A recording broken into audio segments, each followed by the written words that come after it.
All right, boys, let's go.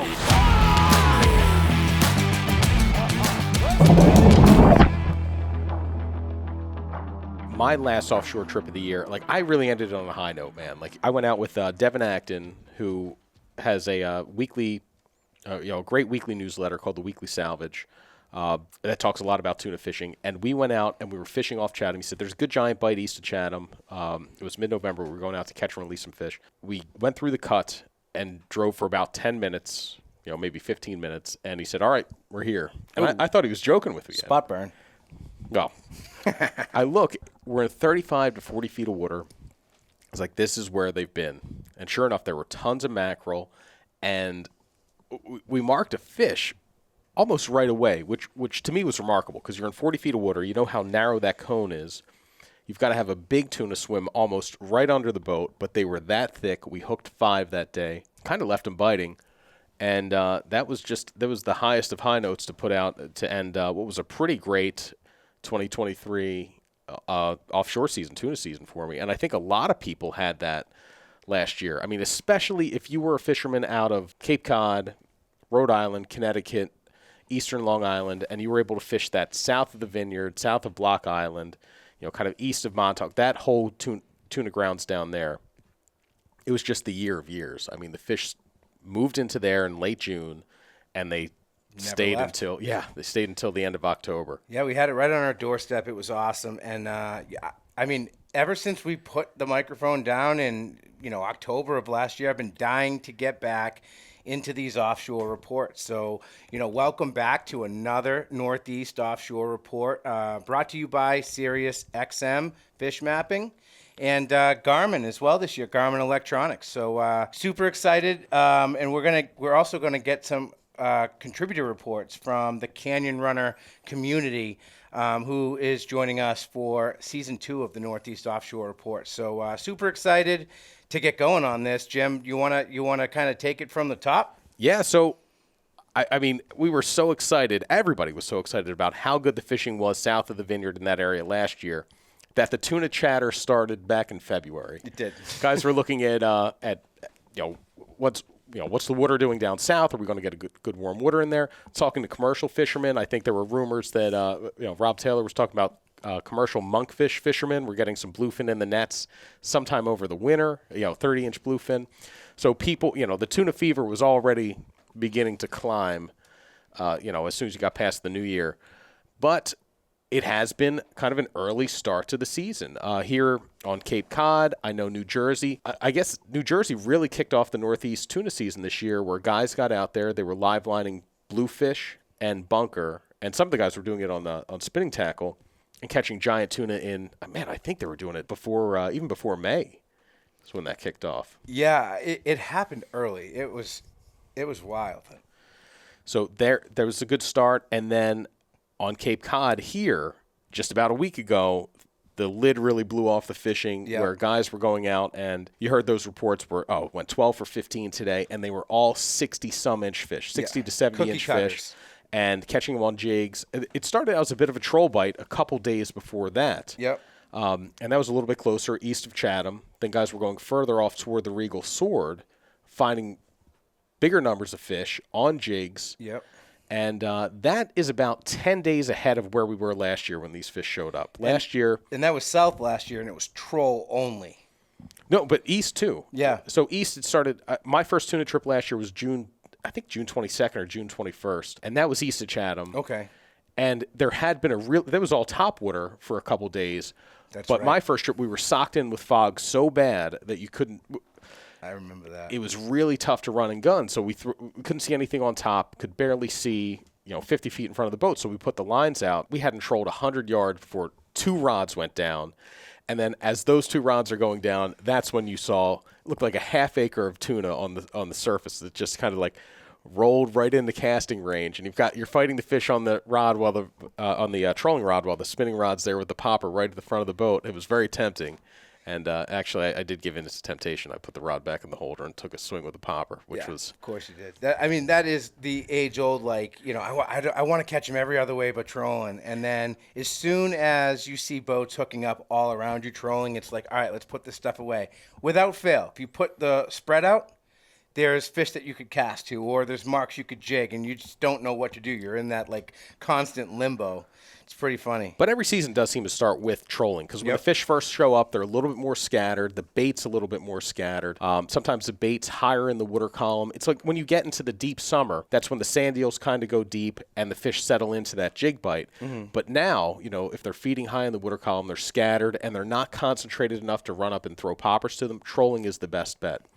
One common theme of this early season so far has been mackerel. There's been a ton of mackerel around, even in places that you don't usually hear about it. Long Island, Rhode Island, seeing big numbers of Atlantic mackerel. Even down in New Jersey they had them. Yeah. And there were some bites where, even before the troll bite guys were going out and they were fishing the live max at Crab Ledge here off the Cape and catching bluefin on those. There were even rumors of tuna in the mackerel off Gay Head on the Vineyard, and that goes back to late May. But that was strictly kind of the run rumor into mill. a pile of them in Buzzards Bay a month ago, didn't you? Mackerel.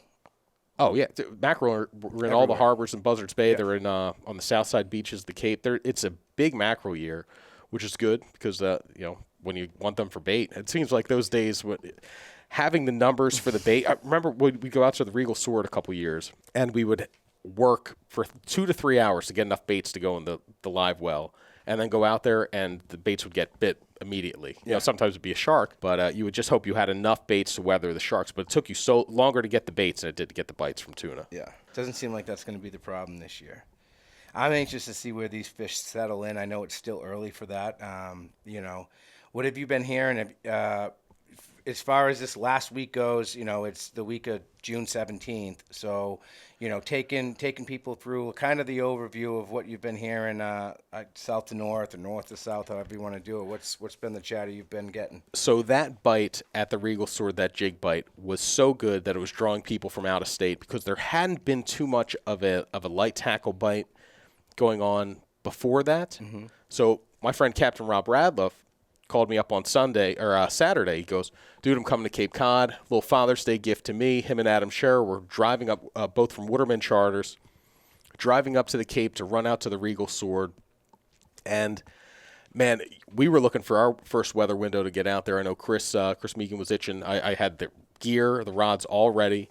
And the weather kind of took a turn, man. We've had some heavy southwest wind the last few days, which has put a damper on any tuna dreams. But Rob came up, said the bite was they went to Crab Ledge, said the bite was a little bit tough. They saw some fish popping here and there, and then he heard, of course they come in. It's a classic story, man. You run somewhere to get it, and then you hear that they're right there in your backyard. He heard that the fishing had picked up. And in the Canyon Runner report, we're going to hear a little bit more about that. Yeah. There was they mentioned some of that light tackle, some of those, and it seems like the same size fish. Those 60-inch to maybe what they call the large mediums, those just over 70-inch fish. That seems to be the prevalent size of the tuna around right now. Yeah, I mean, going back to the beginning of June when commercial opened, guys were having no problem getting their giants. P-Town area was very good. Stellwagen, the Bay was good. So, that kind of got things kicked off real early, and then all of a sudden this flurry of wreck fish have moved in and done their thing. And I talked to a couple people, a buddy of mine, Brian Weiss, he kind of reported that it was going off, it was sporadic, but it was happening south of the block. Places like Habs Ledge, the southeast corner of the dump has had some fish, butterfish, but he found the best concentration of fish out towards the Ranger. And Tuna Ridge has also seen some fish. He said that, they got a little bit of a late start. When they got out there was a jig bite early, like first light, and then it kind of turned into a troll-only bite. His buddy managed a 65-incher on a green wide tracker, and then they got a smaller 38-inch fish on a purple wide tracker. So, already south of the block, south of the Vineyard, showing early season promise. And those first bluefin of the year, I mean, going back to, I want to say the beginning of June, maybe even late May, they tend to find them in the canyons. Like those fish will roll in from the canyons into these, we call them the mid-shore grounds. So not quite inshore, that 30 to 50-mile run range. Yeah, right along that 30-fathom contour line. So, but guys found them out in, I know West Atlantis had them. I know, I think Block Canyon had them. And they were finding good numbers of some small ones and then some fish into that 60-inch range. Yep. mainly on the troll, but big numbers, and those are the fish that you really hope like they find the bait, and that's like where they find the bait is where they're going to settle in, hopefully for a couple weeks. Captain Kevin of Blue Line Charters, I know, has been on a great bluefin bite for the last couple weeks, and what was really interesting is he just the other day posted a picture of I think it was close to 60-inch yellowfin, and he said the post was great. He said, if I heard on the radio that somebody was reporting, I caught a 60-inch yellowfin in 63-degree water in mid-June. You don't know what you're looking at. Yeah, buddy. I was like, buddy, you need to go get an ID chart and figure out your tuna identification. Wow. But turns out, dude, that he caught it. He looked at it, no question that this was a yellowfin tuna. And, man, I'm hoping that's a great sign of things to come, because last year, kind of the icing on the cake of the great bluefin fishing we had south of the vineyard was all those yellowfin that were in there as well. You had such a wide range of bluefin, from giants down to, I think some guys caught them like to 20 inches, 18 inches, real little ones. And then you had these, I'd say 36 to 45-inch yellowfin in the mix, with a couple much bigger ones in there. And it made for such fun fishing. You would get the yellowfin on the poppers, bluefin on the jigs, and the yellowfin on the jigs.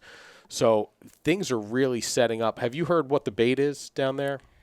No, I heard it was a little sporadic. Who did I asked somebody, somebody killed a fish. It was Jonah, former OTW employee. He got out with his buddy Ty like last week, and they killed a 60-inch fish. Again, they were trying to jig him. They were trying to throw stick baits at him, and then they watched a boat roll by them and double up trolling, and they were like, all right. They literally put a spread out with spinning rods and hooked up, and that fish was just loaded with sand eels, he said. So that's really all I know about this specific bait. Although I do have, bringing back kind of a theme from last year, I have a couple Facebook reports. I wanted to kind of get through one of them real quick here. And this one is from, and this is that typical early season type of report. It's from Patrick Herguth. I'm definitely not saying that right. The On Edge took a run to Crab Ledge today. This is 2 days ago. Our primary strategy was to jig with a plan B for trolling. Found birds and bait on the bottom, 100 feet of water. Upon arriving at 5 a.m., we marked some tuna and had only one swipe at a jig. Put out a couple ballyhoo, 2 spreader bars so we could cover some ground. Came up upon an active feed on top, but couldn't get a strike even with them in our spread. Went back to jig and pop, wound up getting a few mackerels and whiting on the tuna jigs. Then we went to plan C on the fly and live line the mac.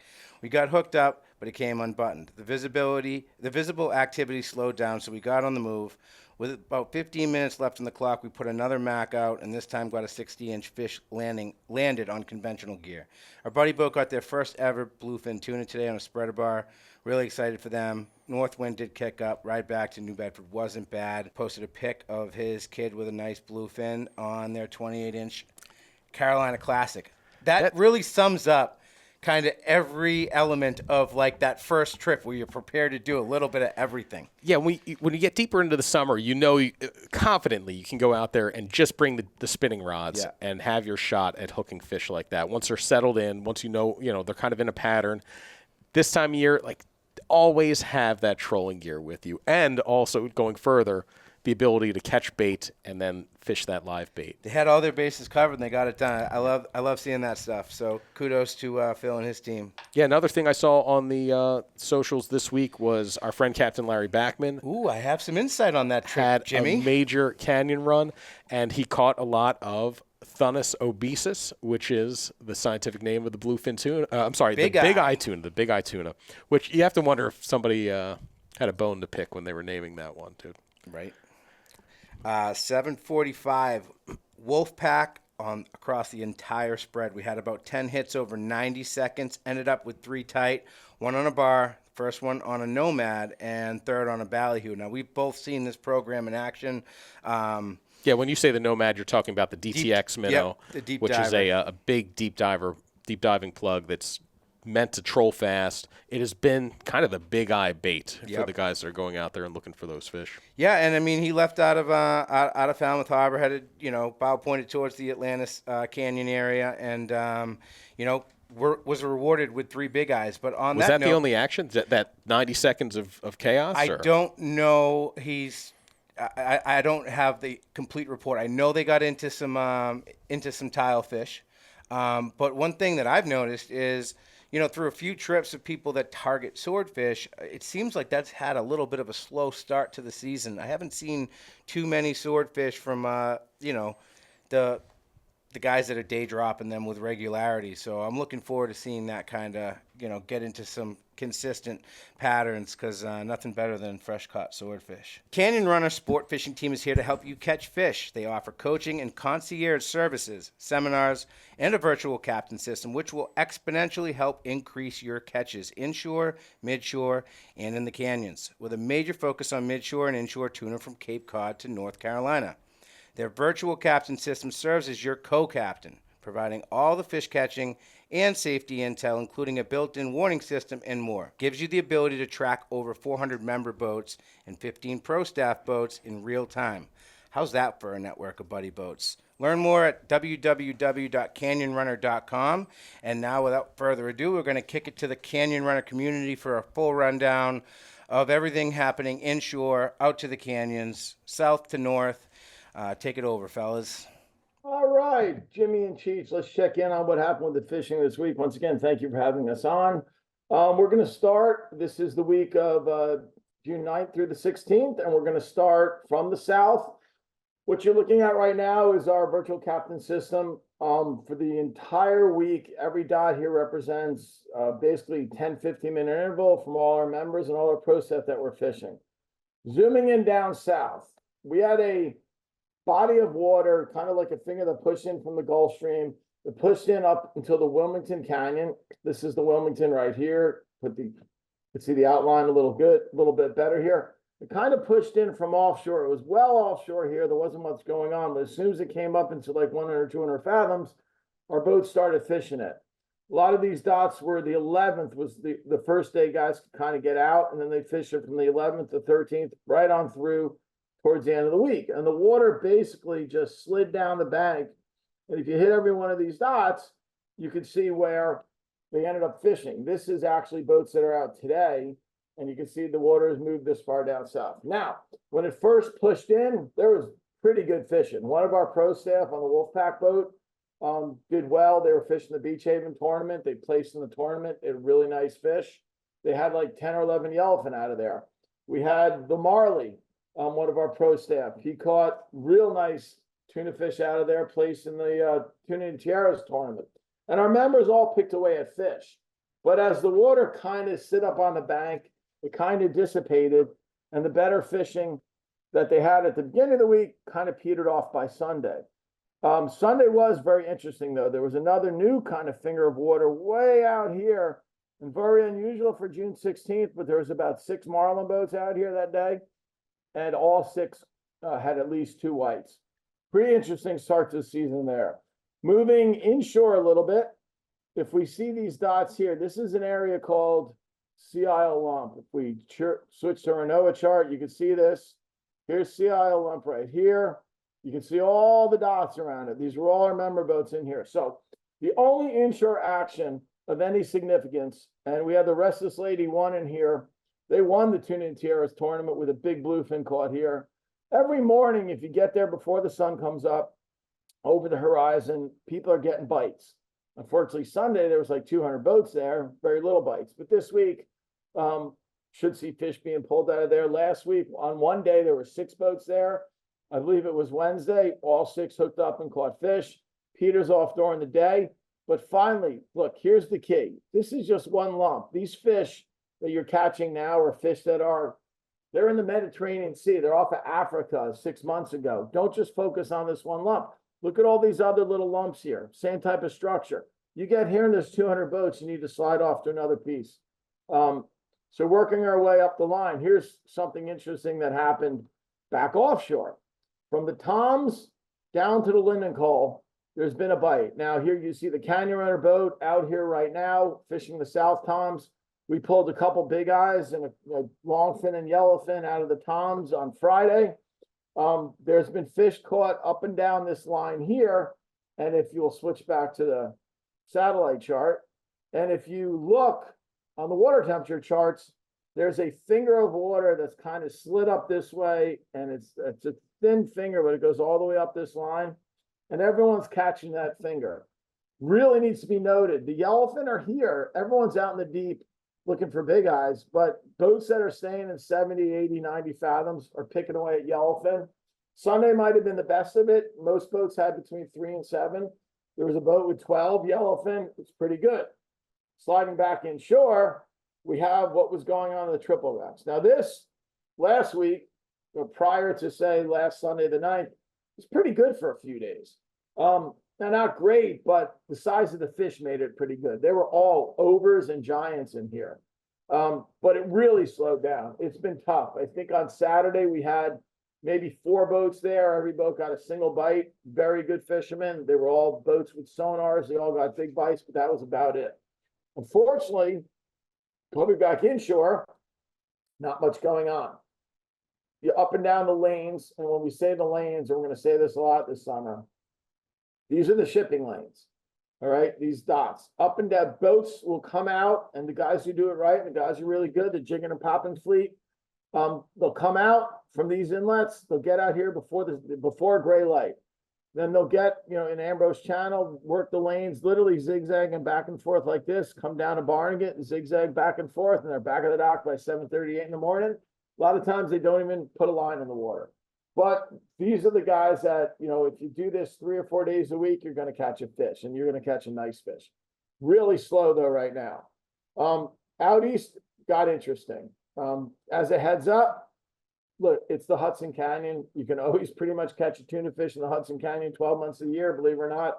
The bluefins are there in the winters. You can catch a big eye of the deep. There's 1 or 2 bluefin caught here, but if you look at the water temperature charts, there just isn't water here right now. Not much is coming out of here, except for boatloads of tilefish. But up in here was interesting. So if we put on our rec here, we can see that we have, it's actually hard to see. Here's the Coimbra. Okay, so we had all these dots. We put out our measurement. We had all these boats fishing about 7 miles northeast of the Coimbra. This was really good for a few days. Ending last weekend into the beginning of the week, there were boats that caught up to double digits. Then it kind of petered off, and it really got to the point where I think by Wednesday, this is Wednesday specifically, it really slowed down on Wednesday, almost to nothing, and it was tough. Boats were looking forward to it. It was good fishing. It just petered off. The fish kind of slid to the east. If you look out east now, we have a bunch of boats out here. This is an area called the Ranger. If we take a look at we'll go to this chart, we can see it better. We take a look at our midshore territories. We got the Ranger right here. That's the Ranger wreck. And we've got a gazillion dots around it, and just to the north of it. It's been good fishing. You get there early without a crowd. By 7:30, you should have your overs and your unders. And believe it or not, there's been a few big yellowfin pulled out here. Moving to the offshore again. So this is just flat out red hot. I mean, we had one trip in here where you can see the track line of this boat. He pulled in at 7:30 in the morning. All right. He was on his way out of here by 11:30. So he fished for 5 hours. He had 21 bluefins and a 60-inch big eye. He was on his way home. And by the way, 21 bluefins, 60-inch big eye, not unusual. The fishing out here is unreal. And when you look at your water temperature charts, you'll know why. There's this massive eddy just sitting right here, funneling water right up into the bank. It's gone off. It's going to continue to go off. This is the place to be. As we move further to the east, we have pro staff in Nantucket that's very in the know of what's going on here. The Royal Sword out here, off the charts fishing. You obviously have the fog to deal with this time of year, but very good. No, the fish are here. Look, there's just not an effort. But the bluefins, you think about it, the bluefins are loaded around the Royal Sword, and there's bluefins here. They're all in this area. Guys should really start to put the effort in. 30 fathom line, and this is your 30 fathom line, has basically held the fish the whole season. If you work the 30 fathom line right here, triples, Coimbra, now Ranger, you should all be looking this 30 fathom line to find the fish. And last thing to note, toward the northern end of our territory, the giant fishing is what it should be here. Guys are catching 3 a day. It's very good off P-Town. anyone up in this area, and if you're into that, it's game on. So folks, that's it for this week. Hope you appreciate that. Any questions, you could always reach out to us in email. Thanks for everything. Take care. Have a great week this week and catch them up. Yeah, so definitely some hot spots that the Canyon Runner crew was talking about. One being down around Wilmington. They had that good water push in. Atlantis with the mix of bluefin and then some big eye tuna in there as well. And then the one that stood out to me, too, was the Triple Rex area off New Jersey, where he said there was a mix of those 60-inch fish we were seeing up here on the Cape and those and some giants as well. So things are looking good. Everything's falling into place. You've got options no matter where you are in the Northeast right now. The big question mark, though, is the wind, dude. The four-letter word that every offshore fisherman hates. We're kind of in a pattern of some heavy southwest wind right now, but it looks like there's probably some windows, depending on where you are on the coast, some windows coming up at the end of this week, this Thursday, Friday, and then into the weekend. And then it looks like it gets a little bit tough next week, but that's still a little bit too, things change quickly. Yeah, absolutely. I mean, I'm looking at the fish mapping app on my phone right now, and I backdated it back to where the Canyon Runner report, covered on 6/16, and it shows, right in that West Atlantis area that there's a pretty good break between 66 and 71.6 degrees, and that's right where the recommended options for tuna is all lit up throughout like that Atlantis Canyon area. So it'll be key for guys getting out offshore to kind of keep tabs on what that water's doing, what directions it's moving in, so that you can intercept it, or just jump on the fish mapping program or the Canyon Runner. Get locked in with their network. It's never bad to have multiple options. So that way you can kind of track that activity, see where that water's going, and it just helps you make a better plan that's going to lead to more successful trips offshore. So pretty cool stuff, seeing how that is right in line with where the hot spots were that Canyon Runner was reporting, and how those two groups can really help you get on the meat. Definitely, man. Yeah, so if you can make the long run when you have the weather window, seems like the canyons are the place to be at the moment, with bluefin and big eye in the New England canyons further south, seeing good numbers of yellowfin, even some white marlin. Yep. They were mentioning too, and more fish are settling into those midshore spots. I know Canyon Runner mentioned the Coimbra wreck off Long Island. We know what was happening at the Regal Sword. Seems like that tapered off a little bit over the weekend. It was almost like a little hole. There were people that went out there expecting a crush, and it was like some boats got it done,